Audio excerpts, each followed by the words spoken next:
Somewhere along the line, you stopped being a person and you became a function, the one who holds it all together, the one who always shows up, the one who makes sure everyone around them is okay before they even stop to ask themselves, am I okay? And the strangest part of all is that nobody forced this on you. You chose it over and over again. You chose it. You said yes when everything in you was screaming a no. You stayed quiet when everything in you needed to speak. You made yourself smaller so that everyone else could feel bigger. And you called it love. You called it strength. You called it what good people do. But there's a word for that.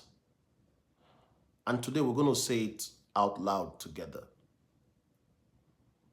I want to describe something very specific, and I want you to tell me if this sounds familiar. Someone in your life needs something from you. It could be your time. It could be your opinion. It could be your presence at something you do not want to attend. It could be your agreement on something you do not actually agree with. It could be your silence on something that matters deeply to you. And in the moment they ask, something happens inside of you. A small, clear, honest voice says no. Not aggressively, not dramatically, just quietly, firmly, truthfully. No, not today. I do not have it today. And you hear it, you actually hear the voice. And then almost immediately another voice, a second one rises to meet it. But they need me. But I don't want to let them down. But what will they think if I say no? But this is what love looks like. But I don't want to seem selfish. And the second voice wins because it always wins. And you open your mouth and you say yes. And you go and you give and you perform the version of yourself that everybody expects you to be. And later in the quiet, in the evening, you feel it. That low, deep, slow exhaustion, not the kind that comes from a long day of honest work, the other kind, the kind that rest does not fix, because it is not in your body that is tired, it is your soul. Friends, I want to ask you something tonight. How many years have you been doing this? Not occasionally, habitually. How many rooms have you walked into and you just become a smaller version of yourself so that people in them could feel more comfortable? How many conversations have you left, haven't swallowed something you needed to say? How many mornings have you woken up and given the first and best hours of yourself to everyone else's agenda before you even ask, what was your own agenda? How many times have you looked in the mirror and seen a person who is tired, not of work, tired of the disappearing? Friends, what I'm describing is not love, it's not strength, it's not humility, it's not what good people do. What I'm describing has a name, and the name is self-abandonment. And I believe it is one of the most quiet, most common, most unspoken epidemics among people who actually care, among people who love deeply, among people who were built for more than they have allowed themselves to become. Let me show you what the research says, because God wrote this truth in the human soul, and then science confirmed it in the human body. There's a researcher called Dana Jack, a clinical psychologist and a professor who spent decades studying what happens when people consistently silence their authentic voice. When they suppress what actually feel like what they feel in order to preserve a relationship, in order to keep the peace, in order to manage someone else's comfort at the cost of their own. She called it self-silencing. And the findings were not subtle. She identified a direct, documented, measurable link between self-silencing and depression. Not a loose association, a pattern, a pathway. Because here's what happens when you habitually suppress your authentic voice. Your nervous system, which is designed to respond to threats, begins to read you as a threat. The impulse to speak is silenced. The impulse to say no is overridden. The impulse to set a limit is dismissed. Your own inner life created as something to be managed and contained rather than honored and expressed. And the body keeps the score. It accumulates the weight of every yes that should have been no. Every truth you hit back, every need you pretended you just pretend you didn't have. And over time, this shows up. Not as a dramatic breakdown, but as a quiet flatness, a low-grade resentment you cannot fully name towards the very people you have been sacrificing yourself for.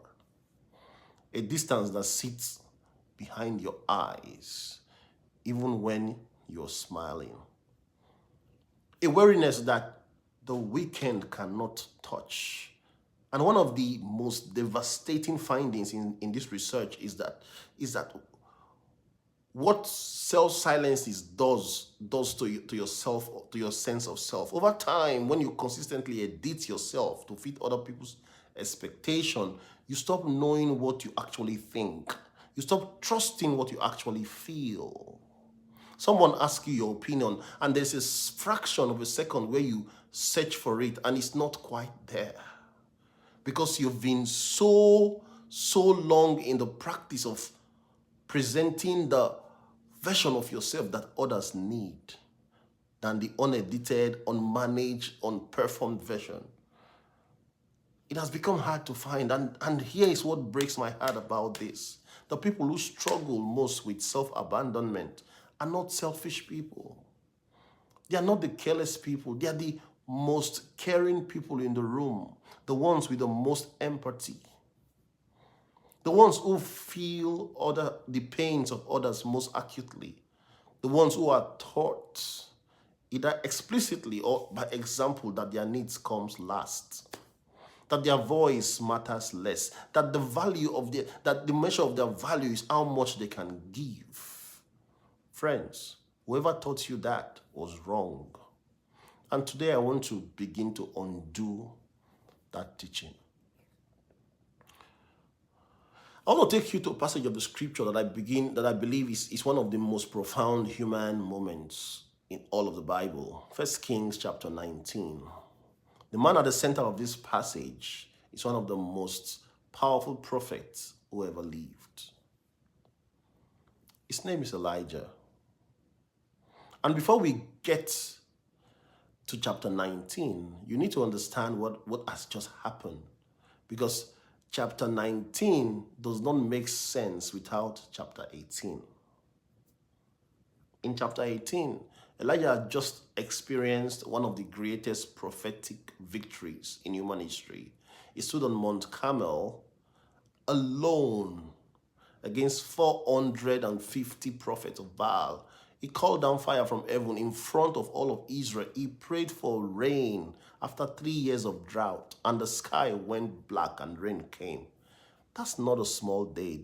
This is like the most extraordinary moment of his prophetic life. And then that leads to chapter 19. Jezebel, the queen, hears what Elijah has done, and she sends a message. By this time tomorrow, I will do to you what you did to the prophets. And what does Elijah do? The man who just called down fire from heaven, he ran. He flees to the south, into the wilderness, alone. And the scripture says something that I want you to sit with carefully. He came and sat under a juniper tree, and he requested for himself that he might die. And he said, "It is enough, Lord. Take away my life, for I am no better than my fathers." it is enough. That is not the prayer of a faithless man. That is not a man in rebellion. That is not a man who has stopped believing. This is a man who had poured out everything he had, who had given and fought and prayed and stood until there was nothing left. And in the wilderness of his own depletion, he cannot see forward, he cannot generate hope, he cannot summon the strength to take another step. And he sits under a tree and he tells God, it is enough. I need you, friends, to notice who Elijah was before this moment. He was the man who showed up. He was the one who stood when no one else would stand. He was the one who carried Israel's spiritual weight, often alone. He was by any measure the most faithful, most powerful, most devoted servant of God of his generation. And here he is sitting under a tree asking to die. Now here's a part I believe God has specifically placed in the scripture for every person listening to this message tonight. Because what God does next is not what you would expect. He does not send a rebuke. He does not send a sermon about faith. He does not send an angel to remind Elijah how much he still has left to do. How many people are counting on him? How he cannot afford to fall apart at this time. God sends an angel, and the angel touches him gently and says, arise and eat.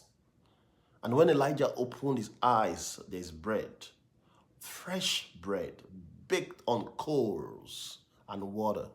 And he eats, and then he sleeps again. And the angel comes a second time, touches him a second time, and says, arise and eat, because the journey is too great for thee.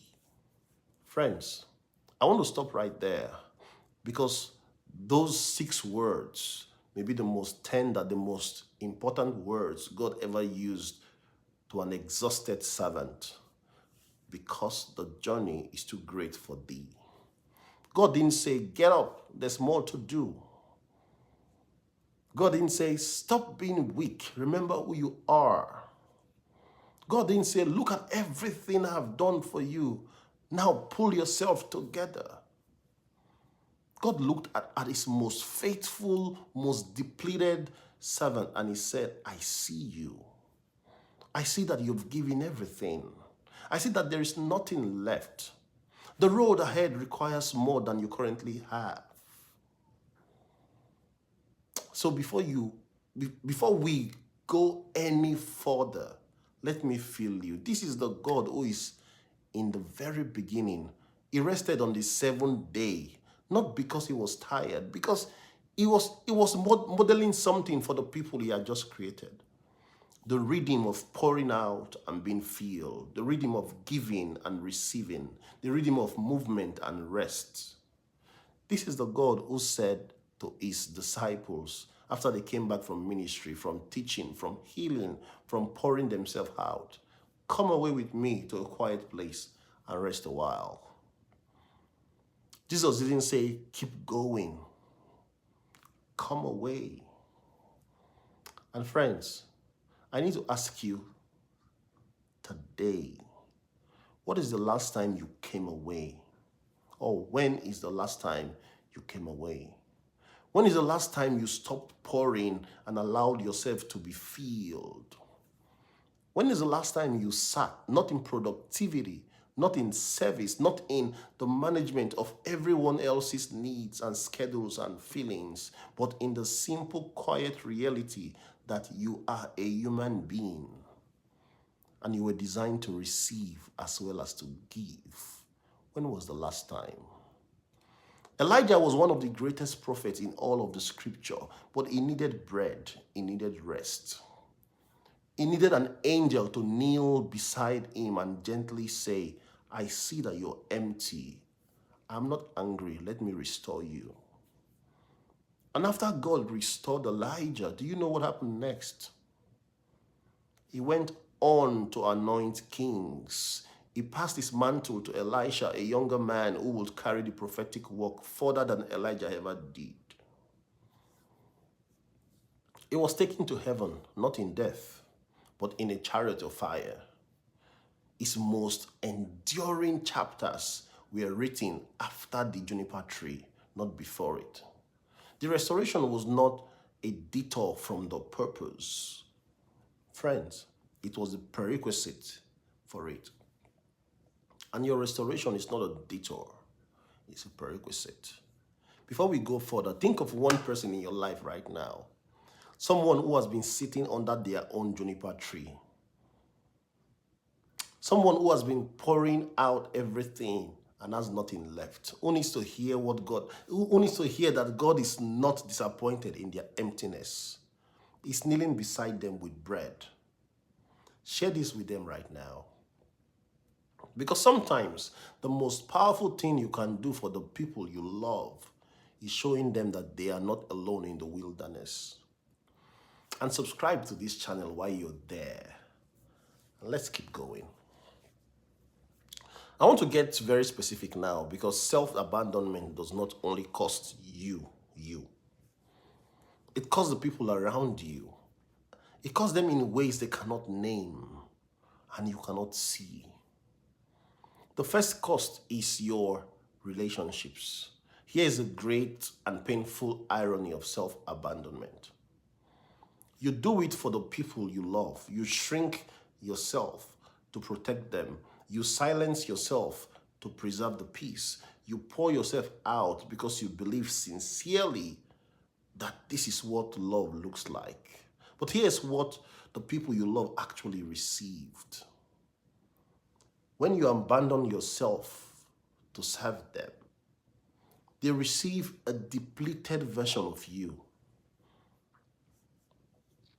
A version that is physically present, but somewhere behind the eyes is not quite there. And they feel it. They may not have the language, they may not have the words for it, but they feel the distance. They feel the flatness. They feel the love that is still present, but somehow quieter than what it used to be. And the cruelest part is that neither of you knows why. Friends, you cannot give what you do not have. You cannot love from a place of emptiness and call it abundance. The most generous thing you can do for the people you claim you love is to refuse to give them a hollowed out version of yourself. Is to become full and love them from that fullness. The second cost is your purpose. God placed something specific inside of you. Not inside your spouse, not inside your children, not your employer, not inside the people who have been withdrawing from you for years. Inside of you, a specific voice, a specific story, a specific way of reaching people that only you can reach in the exact way that only you can reach them. And that purpose requires your presence, not a managed, edited, performing version of your presence. Your full presence. Every time you disappear to make someone else comfortable, the thing God built you for waits. And waiting is not neutral. Dreams that are not tended, they do not stay warm, they get cold. And the longer they get cool, the harder it becomes to believe that they were ever real. Your purpose cannot afford your continued absence, and neither can the people it was designed to serve. The third cost is your voice. And this one is the most powerful to recover. Every time you silence yourself, you practice silence. And the human brain is extraordinarily good. And what it consistently practices over time, you stop knowing with certainty what you actually think. You stop trusting what you actually feel. Someone asks your opinion, and there's a moment, a fraction of a second, where you search for it, and it's not quite there. Because you've been so long in the habit of editing yourself that the unedited, honest, original version has become difficult to locate. And the day you need your voice most, the day God calls you to stand in a room and say something true, courageous, necessary, you reach for that in your soul, in your recesses, and you find silence. Friend, do not let your voice go away one day. And if you're already giving, if you've given much of it, today is the day we'll begin to get it back. 3 things, not concepts, 3 things you can do beginning from today. First, locate the yes that should have been a no. Not 5 years ago, this week, there is something on your calendar or in your relationships or in your daily patterns that you agreed to, even when everything inside of you will say no. Find it, name it. Don't blow it. Don't blow it up. Not necessarily to walk away from your responsibilities. No. But to look at it honestly and say to yourself at the minimum, I said yes when I meant no. I silenced my voice and I'm not going to keep doing that. The first step towards recovering your voice is learning to hear it again. Even if only you do it privately. Even before you act on it, you have to hear it before you can speak it. Second, stop calling your self-abandonment love. This is the other shift. Because you have built an identity around it. You are the reliable one, the selfless one, the one who never complains, the one who never asks for anything. And that identity, as exhausting as it is also safe. Because as long as you are serving everyone else, nobody can question your value. You're always needed. You're always useful. You're never too much or not enough. But friend, the people who truly love you do not need you to be useful. They need you to be present, fully present, alive to your own needs, honest about your own limits, being real, not the performance, not the managed version, the version of you that has an opinion, that has a preference, that has a limit, that has a need, that is allowed to say, not today. Stop calling self-abandonment love and start learning what love from a full place actually looks like. The third, let God feel you before you pour. This is not a metaphor. This is a daily practice.